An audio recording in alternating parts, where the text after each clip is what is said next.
Live from New Delhi, you're watching DD India Live, India's voice to the world. Here's what we have in the next 30 minutes. I'm Mark Lin. Namaskar. Ukraine hails constructive talks with the US and Saudi Arabia. The US and Russia to meet today. Black Sea ceasefires in focus.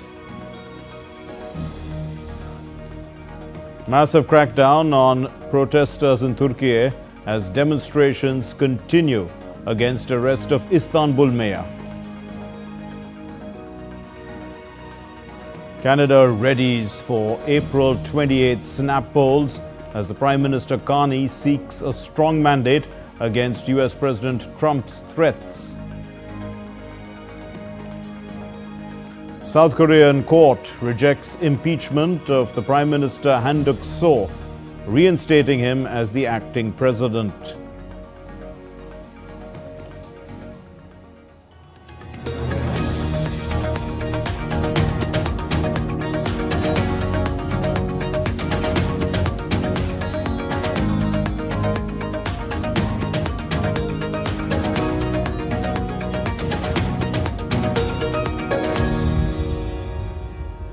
Ukraine's Defense Minister Rustem Umerov led the Ukrainian delegation for talks with the US delegation in Saudi Arabia on Sunday.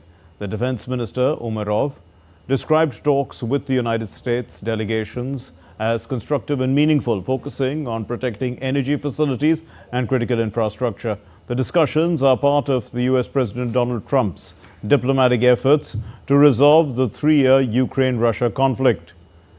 Ukraine's defense minister later shared on social media that the talks were productive and focused, addressing key issues like energy. He emphasized President Zelensky's aim of achieving a just, lasting peace for Ukraine and Europe. The Riyadh meeting preceded Monday's scheduled US-Russia discussions. Ukrainian President Volodymyr Zelensky stated on Sunday that the discussions with the United States in Saudi Arabia were productive and Ukraine's delegation contributed constructively to the talks. Today marks the second meeting between the Ukrainian and US teams in Saudi Arabia, this time at a more technical level. Our military, our diplomats, and our representatives from the Ministry of Energy. I just spoke with Rustem Umerov. He briefed me on the meeting and the course of the negotiations. Our team is working in a completely constructive manner. The conversation is quite useful. Абсолютно конструктив. On Monday, a US delegation will pursue progress on a Black Sea ceasefire as well as broader efforts to end the Ukraine conflict following Sunday's talks with the Ukrainian diplomats. According to a source, the US delegation led by Andrew Peek of the National Security Council and Michael Anton of the State Department met Ukrainian officials on Sunday night and will now meet the Russian officials on Monday. The goal is a Black Sea maritime ceasefire to ensure the free flow of shipping.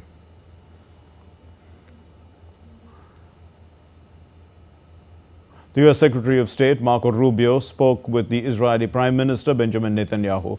On Sunday, they emphasized US support, in fact, for Israel. According to the State Department, Rubio discussed Israel's ongoing military operations in Gaza and efforts to help release the hostages and bring them home. The Secretary also conveyed the administration's determination to restore freedom of navigation in the Red Sea through military operations against the Iranian-backed Houthis.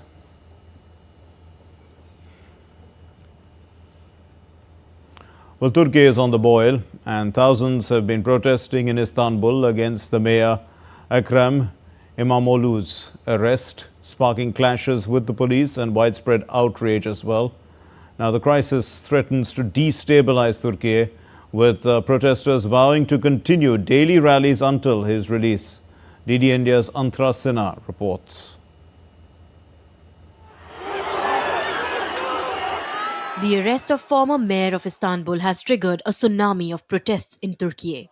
Tens of thousands of protesters clashed with police on Istanbul Sunday as demonstrations against the arrest of the mayor Ekrem İmamoğlu entered their fifth day. Rattled by the deluge of violent protests, Turkish President Erdogan is calling it street terrorism. The protesters say that the moves against Imamoglu, including slapping of corruption charges, are a blatant attempt to silence President Tayyip Erdogan's main political rival. Istanbul streets witnessed pitched, intense battles as police fired pepper spray and tear gas at protesters who retaliated by throwing fireworks and projectiles. Imamoglu's wife, Dilek Imamoglu, denounced the charges against her husband as unlawful and an example of blatant injustice. Haksız hukuksuz kararı We had a hard day today for all of us, but what do we say? We will win by resisting. They arrested Ekrem. They do not realize how, in the conscience of millions, this is an unjust and unlawful decision. But they will learn. This is a very deep pain of blatant injustice. sağladığı haklardan bir adım bile geri. Amid protests, Turkey's main opposition CHP held a symbolic primary. The poll was intra-party, but the outpouring of support for Imamoglu made the party open the voting to anyone who wished to participate. 15 million voters decided to vote. The massive turnout highlights Imamoglu's broad appeal and cements his status as a key challenger to President Erdogan. The primary has become a rallying point for opposition. We expect the government to turn back from this mistake. We want the law to really work. We want it to decide independently. We will do our best for this. We will continue to struggle. İmamoğlu'nun tutuklanma kararı, gözaltı kararının tamamı. I think Imamoglu's arrest and detention decision is completely unlawful. It was also there during the persecution of our friends. It makes me very emotional to witness everything Böyle firsthand. şeylerle mücadele etmek zorunda kalmamız gerçekten... The arrest of and action against Imamoglu has sparked a protest of unprecedented scale, and anger is increasing by each passing day, with protesters determined to carry on till demands are met. Turkey is in for chaotic and destabilizing days ahead. Antara Sinha for DD India. Bu çocuklar sizin çocuklarınız. Well, political campaigns are gaining momentum after the Canadian Prime Minister Mark Carney announced a snap election for April 28. Amid heightened tariff tensions with the United States, Carney seeks support to address this challenge. Meanwhile, the opposition Conservatives criticize him as an elitist advocating high government spending. Other significant contenders include the Bloc Québécois and the New Democratic Party. Fuzail Ahmed reports. Leaders of political parties in Canada have started their campaign after the announcement of snap elections for April 28th. Besides handling of soaring housing costs and an affordability crisis, tariff war with the United States is likely to dominate the elections in Canada. Although the next election was not due until October 20th, Mark Carney is hoping to capitalize on a remarkable recovery by his Liberal Party in the polls since January, when Trump began threatening Canada. Our response must be to build a strong economy and a more secure Canada. President Trump claims that Canada isn't a real country. He wants to break us so America can own us. We will not let that happen. We're over the shock of the betrayal, but we should never forget the lessons. We have to look out for ourselves. We have to look out for each other. Riding the anti-incumbency wave until recently, the Conservatives now seek to rekindle the anger and disappointment associated with Justin Trudeau's economic policies. They have sought to portray Mark Carney as an elitist who plans to continue the Trudeau-era policy of high government spending. They are the same Liberals, with the same ministers, the same MPs, the same advisors, the same policies, and even today making the same promises that they've been breaking for over 10 years. And who did they choose to bring in? Mr. Carney. Under the Liberals, led by Trudeau or Carney, what we have is out of touch, weak leadership. And for Mr. Carney, someone who will not stand up for our country. On the other hand, Bloc Québécois is a key player in predominantly French-speaking province of Quebec. I do not have the feeling that Quebecers trust so much Mr. Poilievre. And I do not have the feeling that Quebecers know so much about Mr. Carney. So if what they propose is good, they have nothing to fear, because as we did in the last 6 years, we will support what is good for Quebec. While left-leaning New Democratic Party focuses on worker and labor issues. The announcement of elections come at a time when tensions have escalated with the United States. US presidential tariffs and calls to annex Canada have fueled anger among many Canadians. Thousands rallied in downtown Toronto for Elbows Up Canada amid US-Canada trade war. Huge demonstrations, enough to assure all that Trump trade and tariffs are going to be a major factor in these polls. Fuzail Ahmed's report for DD India. Canada's Prime Minister Mark Carney has called for snap elections to be held on April 28. Now, with the US President Donald Trump repeatedly threatening annexation, Canadians are heading to the polls for this historic vote. The election campaign will last 36 days, the minimum allowed by law. Canada was required to hold elections no later than October 20. Trudeau had announced his resignation on January 6. Mark Carney succeeded Trudeau as Prime Minister on March 14. Carney dissolved the Parliament March 23, triggered the election for April 28. The campaign will last 36 days, as we said, the shortest allowed by law. Canadians will elect 343 members to the House of Commons. There is an increase of 5 seats as compared to the 2021 election. Seats are awarded using the first-past-the-post system. A party needs 172 seats to form a majority government. If no party wins a majority, the party with the most seats gets the chance to form the government. The government has to, however, secure the confidence of the House. Since Canada's founding in 1867, power has alternated between the Liberals and the Conservatives. The Prime Minister is Canada's head of government. The Governor-General is the official representative of the British monarch in Canada.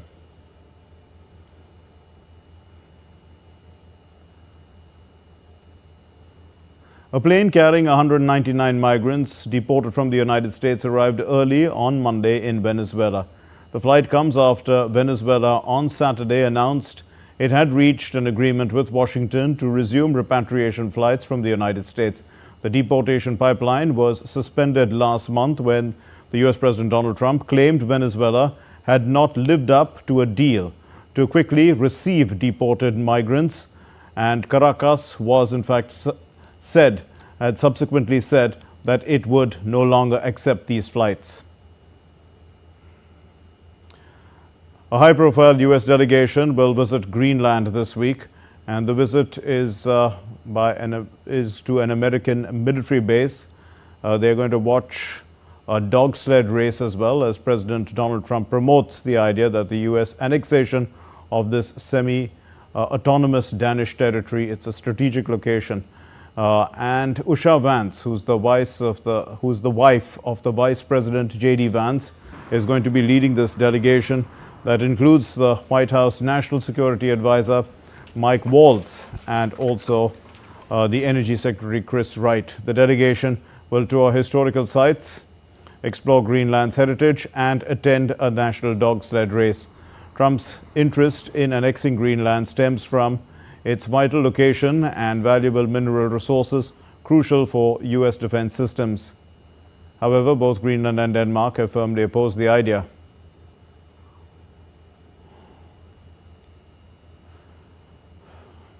South Korea's Constitutional Court has reinstated the Prime Minister Han Duck-soo. He's the acting president, dismissing his impeachment in a 5-1 vote. The decision stems from a political crisis over suspended President Yoon Suk-yeol's alleged subversion of civilian rule. Han's impeachment is tied to judicial appointments and affects Yoon's pending case. 6 of 8 judges must vote to remove Yoon, or he will be reinstated. The decision has triggered mass protests, with hundreds of thousands rallying over the weekend. Protests in South Korea have escalated, with large rallies for and against Yoon. The volatile situation may worsen as the court's impeachment ruling nears.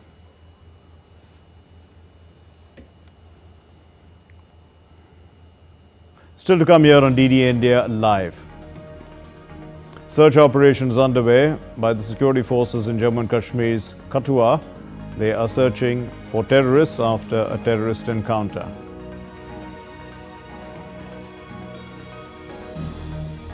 March 24 marks World Tuberculosis Day.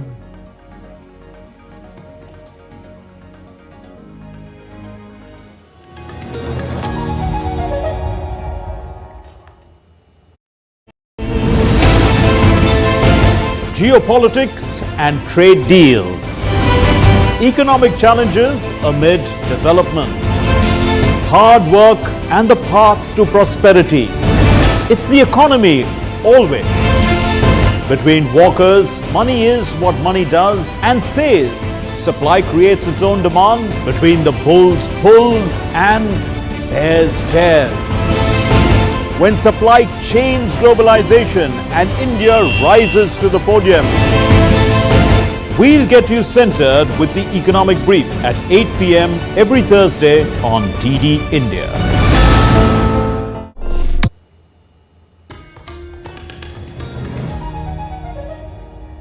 You're watching DD India Live. I'm Mark Lynn.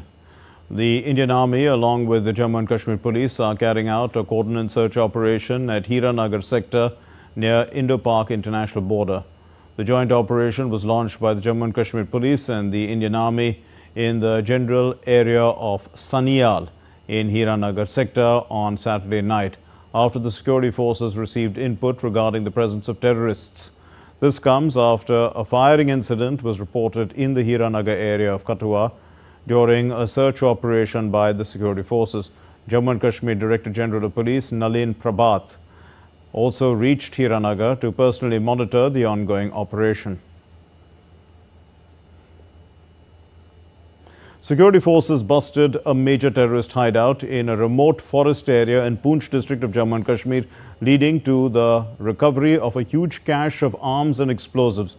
The hideout was unearthed during a joint operation by the Rashtriya Rifles and the Special Operations Group of the local police at Sarabara, which is near Sangla Top, during the day-long operations. However, no one was arrested during the operation. Uttar Pradesh's Chief Minister Yogi Adityanath held a meeting with the officials. This is regarding law and order and upcoming festivals in the state. During the meeting, the Chief Minister stated that all the upcoming festivals in the state should be celebrated peacefully and that no work should be done against tradition. Police foot patrolling should be increased and it should remain active. Special deployment of women police personnel at religious places should be done and strict vigil should be kept on the border areas. The Bharatiya Janata Party will hold month-long celebrations across the state to showcase the achievements of the Yogi Adityanath government in the last 8 years. The BJP brass will engage with the public through various events which are to be held from from March 24 to April 14. And they're going to communicate the accomplishments of the government over the past 8 years.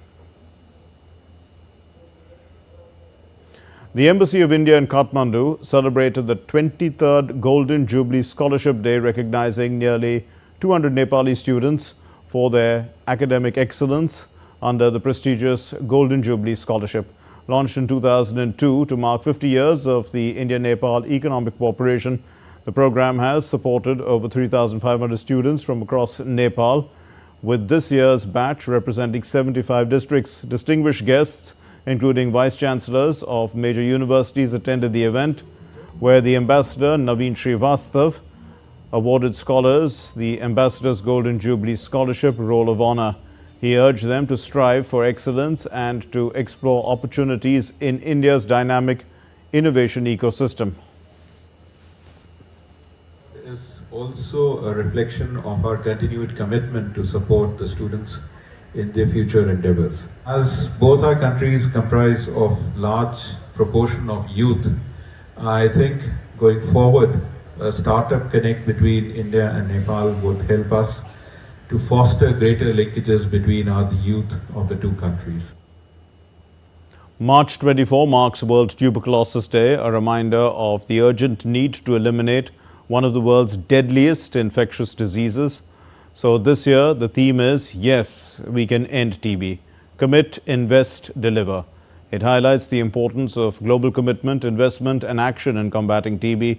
In India, the government is accelerating efforts to eliminate the disease by 2025.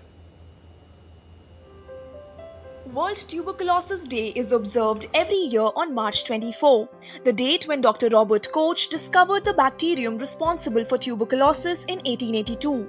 Over a century later, TB remains a major global health crisis, causing millions of deaths and imposing severe social and economic burdens.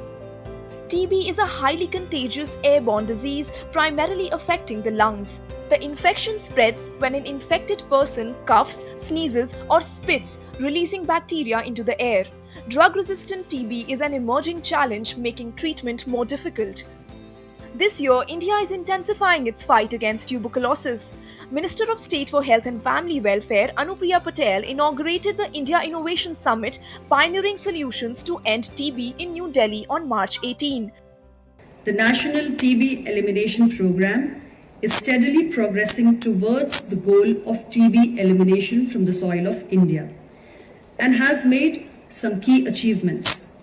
WHO's Global TB Report 2024 has also acknowledged that the incidence rate of TB in India has shown a 17.7% decline from 237 per lakh population in 2015 to 195 per lakh population in 2023. The National TB Elimination Program states that the number of missing cases has been reduced from 15 lakh in 2015 to 2.5 lakh in 2023. According to WHO's Global TB Report 2024, the incident rate of TB in India has shown a 17.7% decline from 237 per lakh population in 2015 to 195 per lakh population in 2023. TB deaths have reduced by 21.4% from 28 per lakh population in 2015 to 22 per lakh population in 2023. Minister Patel also added that TB treatment coverage in India increased by 32% in last 8 years, from 53% in 2015 to 85% in 2023. In India's northeastern state of Meghalaya, Ridalin Shulai, a 33-year-old TB survivor from East Khasi Hills, opened up about her personal battle with multi-drug resistant tuberculosis. TB itself, which has an attachment with stigma, So when they are diagnosed with TB, most of the champion, they don't want to share their status. I realized that counseling is such a powerful tool for TB champion, because with the side effects of the medicines, it really plays, the psychological effects as well. So emotional support is what they needed the most. As the world works towards ending tuberculosis, India's rapid progress and innovative approaches offer hope for a future free of this disease. The challenge remains tough, but with sustained efforts and global collaboration, TB elimination is very much within reach. Bureau Report, DD India. The Indian benchmark indices, the Sensex and the Nifty, they've traded higher for the sixth straight day on Monday. Now, supported by gains in banking and IT stocks, the foreign capital inflows as well, and bargaining, buying by the investors. All this has boosted sentiment. The Sensex was up 648 points and had reached an intraday high of 77,585.67. This was during early trade, in fact. And similarly, the Nifty was up about 194 points. The rupee hit a 2.5-month high. It also rose 12 paise against the US dollar in early trade. The currency is inching towards its highest level since January 9, supported by strong domestic inflows. Asian markets swung on Monday as investors braced for US tariffs set to begin on April 2. With fears of global economic damage looming, the US President Donald Trump's threats to impose tariffs on key trading partners has spooked markets, despite reports suggesting a more targeted approach. While President Trump has hinted at Liberation Day next Wednesday, uncertainty continues to fuel volatility, and the Federal Reserve had warned also of increased economic uncertainty echoed by the central banks in Japan and Britain. The Chinese Premier Li Qiang had cautioned of shocks beyond expectations. Tensions are rising, markets have reacted, with Tokyo holding steady. Shanghai and Singapore are slightly up as well, and Hong Kong, Sydney, Seoul and Wellington had dipped. That's all we have in this edition of DD India Live. Let's know your thoughts on the news of the day. And for those of you on the go, contact us through our mobile app. The DD India mobile app is available on both Android and iOS platforms. Scan the QR code and download it now. We'll be back with more news as it breaks here on DD India. My name is Mark Lynn. From all of us here in Delhi, thank you very much for watching DD India Live. Namaskar.